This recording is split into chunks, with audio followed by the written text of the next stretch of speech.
Our newscast tonight, sparks fly again at the National Assembly as the audit of government offices begins.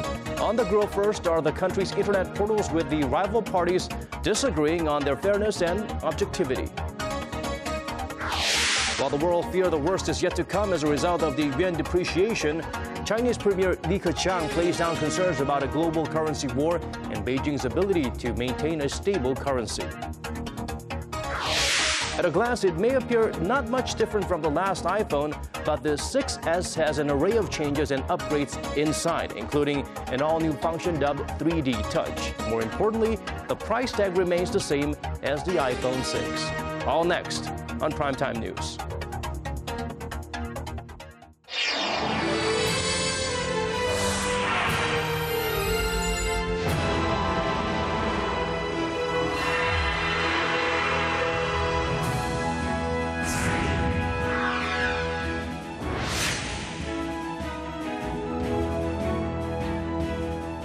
Hello and welcome to Primetime News on this Thursday, September 10th. I'm Daniel Choy. And I'm Hwang Ji-hye. Thanks for joining us.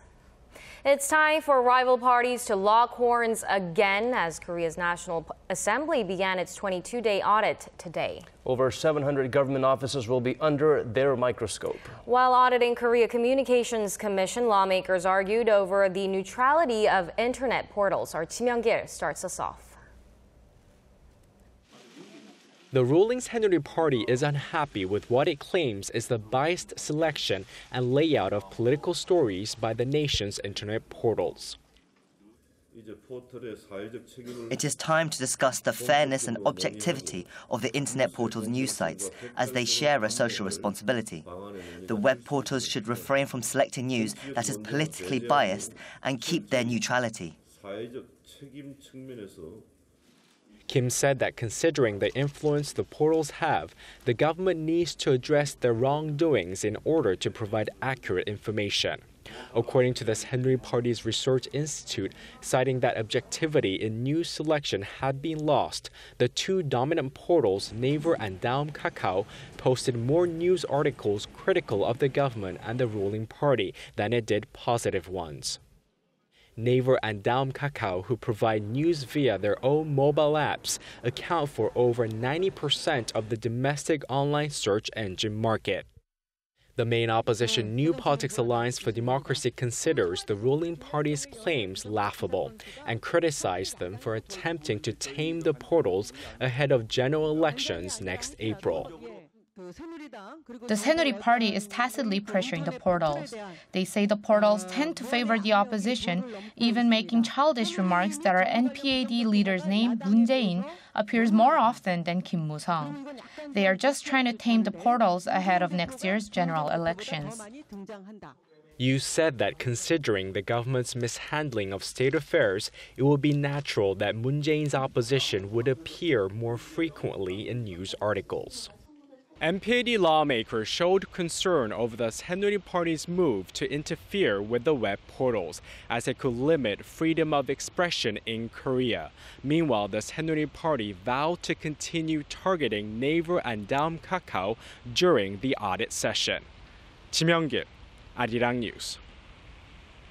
Also brought up during the audit, the possibility of Pyongyang launching a long-range missile at a key event next month. Kwon So-ah reports. South Korea's defense ministry and foreign ministry say they are not ruling out the chance of Pyongyang firing a long-range missile next month at the 70th anniversary of the founding of its ruling party. News reports have been saying the North seems to be in the final stages of construction on a rocket launch facility in Dongchangni on its west coast. But during the National Assembly audit session Thursday, Seoul's Defense Minister Han Min-gu didn't specify on any further clues. Have you detected any signs of North Korea that it could fire a long-range missile on October 10th, the Workers' Party founding anniversary? Those kinds of predictions are made in and outside of Korea, but we haven't detected any signs yet. Speaking on the same issue, Foreign Minister Yoon Byung-se told lawmakers that the government is not relaxing its defense posture and is observing the situation closely due to the North's unpredictability. The defense minister also said that North Korea has not conducted any high explosive detonation tests this year, fueling speculation that the North's nuclear weapons technology has advanced. One government official noted that frequent tests may have become unnecessary as the North may have gotten closer to miniaturizing its nuclear weapons. Pyongyang has conducted roughly 100 nuclear tests since 1980. Kwon-soa, Arirang News. While concerns linger over Pyongyang's nuclear ambitions, talks on the reunification of the two Koreas took place during the 3-day Seoul defense dialogue. Our Connie Kim tells us more. Some 250 vice ministerial level officials, academics from 30 countries, and 4 international organizations gathered for the multilateral Seoul defense dialogue that runs until Friday. The 3-day forum, the 4th of its kind, will focus on the post-World War II era and the division of Korea. High on the agenda were discussions on the reunification of the two Koreas, maritime crisis in East Asia, cyber protection, and defense cooperation. During the opening ceremony on Thursday, South Korean Vice Defense Minister Baek Sung-ju said trust and understanding are important for multilateral security cooperation. We are currently facing a variety of comprehensive security issues. I urge high-level security officials and academics to propose ideas so that we can overcome the challenges and bring about world peace. Reunification of the two Koreas was hotly debated during the plenary session on Thursday. Delegates agreed on the potential for a reunified Korea while debating the possible complications, especially given the security threat posed by North Korea. Reunification of the Korean Peninsula would unlock the potential for the Korean people to focus greater resources on economic and social development and to make even greater contributions to regional and global security. While some pointed to the potential for a smooth transition to a reunified Korea, others emphasized the possibility of an abrupt transition and the need for extensive preparations. We should organize the 2+4 for German case, including US, Japan, China, and Russia, with ROK, and support ROK to take initiative for reunification. The forum also served as a venue for bilateral meetings and working groups. Participants will also discuss global health security and nuclear non-proliferation on the sidelines of the forum. Seoul's defense ministry believes the forum will provide opportunities for further cooperation in the security sector in the Asia-Pacific region and lay the groundwork for reunification of the two Koreas. Connie Kim, Arirang News. Meanwhile, President Park Geun-hye called for a joint effort to build a transport network across Eurasia, adding that sharing strategies and vision is key to the network's success. Hwang Ji-hye gives us the details. President Park Geun-hye says stronger cooperation among the United States, China, and Russia is key to building a successful logistics network across Eurasian countries. 광활한 유라시아 대륙의 네트워크를 구축하는 것은 한두 국가의 노력만으로 이루어질 수 없습니다. 여러 나라의 비전과 계획을 서로 공유하고 이를 뒷받침하는 인프라 프로젝트들이 상호 유기적으로 추진될 때 비로소 실현 가능할 것입니다. Building a railway from South Korea to Europe via North Korea, Russia, and China has been one of the Park administration's ambitious goals. Beijing and Moscow share similar plans. Eurasia accounts for 75% of the world's population and represents 60% of the world's gross domestic product.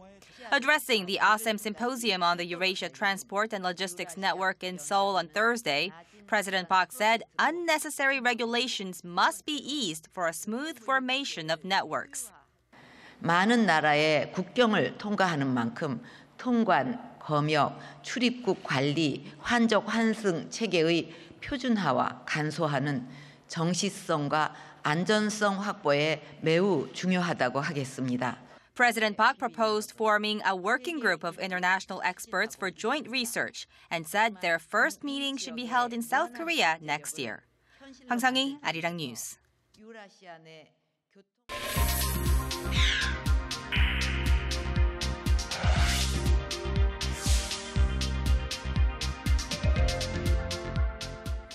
Over to the ongoing search operations in Korea's southernmost Jeju Island, where a fishing boat capsized over the weekend. One more body was recovered Thursday, raising the death toll to 11. 3 people have been rescued from the accident, while 7 are still missing.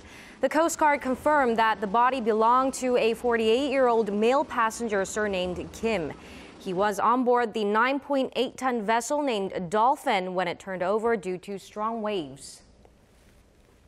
A month has passed since China started devaluing its currency. Shockwaves are still felt through a global market, and according to our Kim Min-ji, the impact was more serious than initially anticipated.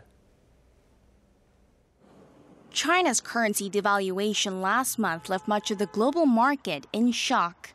Within a 3-day span, the value of its currency depreciated 4.66%, sending China's stock market into meltdown. Roughly $8 trillion were wiped off indices across the world. That's more than 5 times greater than Korea's GDP. Global research firm Market Economics says 35 benchmark indices all recorded minus rates of profit. The Shenzhen Composite Index posted the sharpest drop, plunging over 17%, followed by the Shanghai Composite. Korea's tech-heavy Kosdaq also fell more than 12%. The meltdown in China also hit global currencies, with the value of Brazil's real shedding more than 10% and Colombia's peso falling over 6%. Although the situation now appears to be waning on rising hopes for further economic stimulus measures from the Chinese government, some say it's too early to conclude there's been a recovery. There's a high possibility that market woes will return soon. The yuan depreciation so far isn't expected to greatly lift Chinese economic growth, and market watchers are predicting a further devaluation of the currency down the road. The expert added the markets remain vulnerable as the global economy is sluggish, and especially with the U.S. Fed's monetary meeting next week, at which a highly anticipated rate hike could be determined. Kim Min-ji, Arirang News. The Summer Davos Forum, currently underway, has entered its second day on Thursday. Chinese Premier Li Keqiang gave a special address to the forum's attendees, and Arirang TV also hosted one of the sessions at the forum. Our Park Ji-won files us this report, all the way from Dalian. It's day 2 at the annual meeting of the New Champions 2015, also known as the Summer Davos Forum, and Chinese Premier Li Keqiang delivered a welcome address at the opening plenary session on Thursday. During his speech, Li assured and promised investors that China will keep opening up, saying the country hopes to keep promoting industrial cooperation among countries. We are committed to opening up for win-win benefits, and we will closely cooperate with other countries to bring sustainable development and build a community of shared benefits and interests so that in this global community we can all share the benefits. The premier also vowed to continue economic and financial reforms to secure China's sustainable economic growth. Founder and executive chairman of the World Economic Forum, Klaus Schwab, who chaired the opening plenary, also gave a speech saying China's continuing reforms and technological advances will have positive effects around the world. Meanwhile, Arirang TV hosted one of the forum's televised sessions on Thursday. Arirang TV is one of the few global broadcasters at the forum, along with BBC, CNBC, and NHK, that developed and hosted sessions in partnership with the World Economic Forum. The session, titled Asia's Energy Options, delved into ideas that include Asia's regional energy infrastructure integration and Asia's commitment to cleaner development. Energy expert and one of the session's panel members, Bo Chiang-lin, said, knowing how to handle the cost of using clean energy is key to low-carbon innovation. And in the future, renewable energies such as solar power will prevail. In my view, the solar is the most important energy for our future. But to say that, there's a precondition. There's energy storage. Without any storage, solar will not go too far. Participants, including nearly 1,000 business leaders and technology pioneers, are sharing their ideas about innovation and entrepreneurial endeavors to face new growth challenges at this future-oriented forum. The 3-day event will continue through Friday, and next year's Summer Davos Forum will be held in the Chinese city of Tianjin.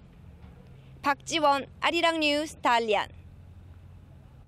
One of Korea's most loved cars, the Hyundai Avante, has a whole new look. The company that created it hopes the model will follow in the footsteps of its popular predecessor, especially as competition in the domestic subcompact sector is fiercer than ever before. Han Daeun reports. Hyundai has unveiled its all-new Avante, the first redesign of the popular model in 5 years. The Avante, also known as the Elantra outside of Korea, is a subcompact car widely loved by Koreans and many others around the world, with cumulative global sales exceeding 10 million units. Over 930,000 Avantes were sold around the world last year alone, trailing only Toyota's Corolla and Ford's Focus as the third best-selling car in the world. Hyundai Motor says the 2016 Avante boasts better performance, safety features, and fuel efficiency. The Korean automaker aims to sell up to 700,000 units by the end of next year. The all-new Avante is expected to play a big role helping Hyundai Motor hit 40% market share in Korea's auto market. Foreign automakers are also jumping into the subcompact race in Korea. Jaguar has unveiled its first subcompact model, XE, while BMW has launched 7 new 3 Series models. And with Mercedes-Benz C-Class models and Audi's A4 posting steady sales in the country, competition in the subcompact sector is about to get even more intense. Han Daeun, Arirang News. In other news, Arirang TV, the station you're watching, has signed a memorandum of understanding with Dalian TV, a leading broadcaster in northeastern region of China. For more, we turn to our Hwang Ji-hye. Korea's only public English channel Arirang TV has just established a cooperative relationship with Dalian TV, a leading broadcaster in the northeastern region of China. President and CEO of Arirang TV Bang Seok-ho and Vice President of Dalian TV Song Chang-li signed an MOU on Thursday afternoon at the headquarters of Dalian TV. The signing of the MOU between Dalian TV, the most important media outlet in China's 3 northeastern provinces, and Arirang TV, which reaches 130 million households worldwide, will effectively and swiftly deliver news from Northeast Asia to the entire world. Arirang TV, based in Seoul, was founded in 1996, and it is Korea's staple English broadcasting station, viewed in more than 100 countries, as well as at the United Nations as it joined the Yuan in-house network in July. Dalian TV, on the other hand, was established in 1970, and it boasts an audience of over 10 million viewers in the northeastern region of China and nearby Russia. The channel is particularly known for its coverage on issues relating to the Korean Peninsula and Japan. With the agreement, both companies wish they can benefit from each other by active content and cultural exchanges. We can collaborate on more programs together and create more material that can show the good relationship between Korea and China. Through the MOU, the two broadcasters aim at building a strong foundation in the region by means of active exchange of mass media material. Hwang Ji-hye, Arirang News.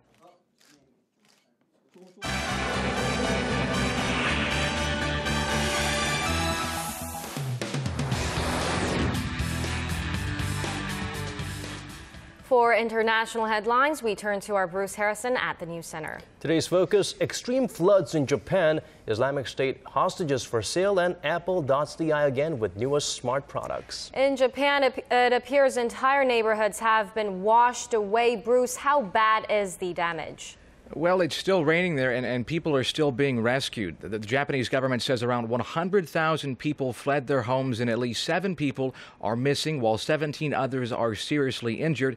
But because so many homes have been swept away by the floodwaters, the number of missing and injured could be much higher. The government has issued what it called rare weather warnings for 5 million people in an area of eastern Japan. Record-breaking rains caused rivers to overflow and inundate surrounding towns and cities. Government agencies are doing their utmost to deal with the current flood situation. Japan's self-defense forces are still attempting to rescue people. The Japanese Meteorological Agency has warned of more rainfall in eastern Japan, including Fukushima, but says precipitation should subside by Friday. The Islamic State has released photos of 2 foreign hostages wearing signs that read "for sale." CNN reports the photos appear in the latest edition of the IS online magazine Davos. The magazine identified the hostages as 2 men from Norway and China in their late 40s and 50s. Norway said this week a Norwegian man has been held hostage in Syria since January, and it's believed he's in the hands of the Islamic State. The government takes this case very seriously. We cannot and will not give in to pressure from terrorists and criminals. Norway does not pay ransoms. That's a principle we cannot give up in meetings with cynical terrorists. Solberg said paying a ransom would increase the risk of other Norwegian citizens being kidnapped. The Islamic State has captured dozens of foreigners to ransom and help fund its operations. And when governments refuse to pay, the group has sometimes published videos of captives being brutally murdered. The head of Apple says its new iProducts are unmatched in the market. Song Jun-in reports. Calling the newly unveiled iPhones the most advanced smartphones in the world, Apple CEO Tim Cook says the latest models may not look a whole lot different from last year's, but underneath, everything has changed. I am thrilled to show you the newest iPhones. He demonstrated the features of the iPhone 6s and 6s Plus, including an upgraded 12-megapixel camera that's capable of capturing 4K video and a new capability called 3D Touch, which allows users easier access to different menus and information based on how lightly or firmly the screen is pressed. They will also come in a new rose gold finish targeting female consumers and with a new glass screen that Apple describes as the strongest in the industry. The new phones will hit stores on September 25th in 12 countries with prices the same as the existing iPhone 6 and 6 Plus. Korea was not included in the first group of launch nations. Apple also introduced a brand new version of its best-selling iPad tablet, the iPad Pro. It packs a larger 12.9-inch screen that will be usable with the Apple Pencil and an optional keyboard. In addition, Apple launched a new version of Apple TV and Apple Watch. The TV box has its own app store that can be operated with a touch-sensitive remote control and a microphone that allows it to be voice-operated. Apple's upgraded smartwatch comes with a few new accessories, 2 new metal collars, and a partnership with luxury brand Hermes. Son Jang-in, Arirang News. And that's your international news for now. Have a great night.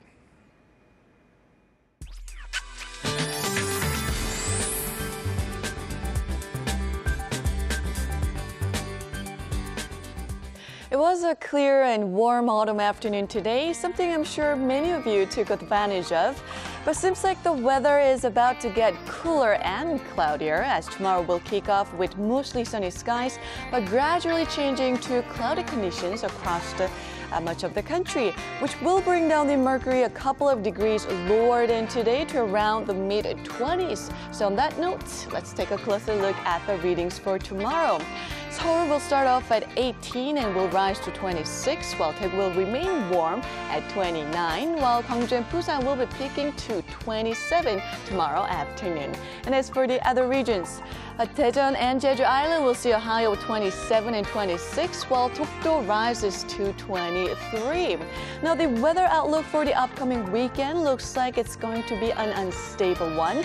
It's going to be a chilly Saturday with early nationwide rain in the forecast, and it's going to drag down the temperatures to 23 here in Seoul, while Sunday is forecast to be a cool one as well, with highs only topping out at 25, but it should remain sunny all day long. Well, that's all for the weather. Good night.